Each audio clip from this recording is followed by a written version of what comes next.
বাংলাদেশের এক গ্রামের ছেলে সাকিব উদ্দিন শূন্য হাতে পাড়ি জমিয়েছিলেন সুদূর আরব আমিরাতে। চোখে ছিল স্বপ্ন, বুক ভরা সাহস। সেদিন কিছুই ছিল না সাকিব উদ্দিনের হাতে, ছিল শুধু এক বুক স্বপ্ন আর পরিবর্তনের তীব্র আকাঙ্ক্ষা। দীর্ঘ সংগ্রাম আর অধ্যবসায়ের পথ পেরিয়ে আজ তিনি গড়ে তুলেছেন মিলিয়ন ডলারের ব্যবসা।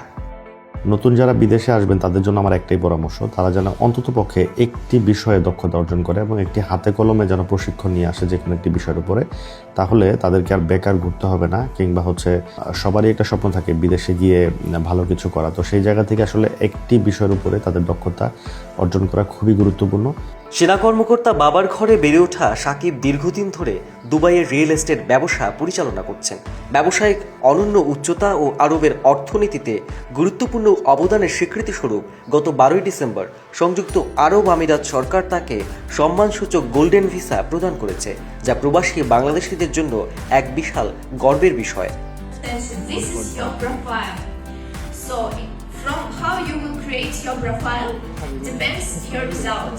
এখানে ডিসিশন নিয়েছে তাদের সাথে সরাসরি সাক্ষাৎ করা, এবং সেইটা মহান আল্লাহ তাআলা আজকে পূরণ করে দিয়েছে। এই জন্য আমরা সবাই বলি আলহামদুলিল্লাহ।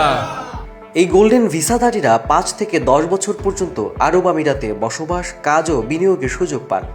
স্থানীয় ও আন্তর্জাতিক গ্রাহকদের সঙ্গে ব্যবসায়িক সম্পর্ক গড়ে তুলতে সক্ষম হয়েছেন তিনি। এছাড়া তার ব্যবসার মাধ্যমে উল্লেখযোগ্য রেমিটেন্স বাংলাদেশে পাঠানো হয়, যা দেশের অর্থনীতিতেও অবদান রাখছে। দেশের অর্থনীতির চাকা সচল রাখার জন্য রেমিটেন্সের ভূমিকা অত্যন্ত গুরুত্বপূর্ণ।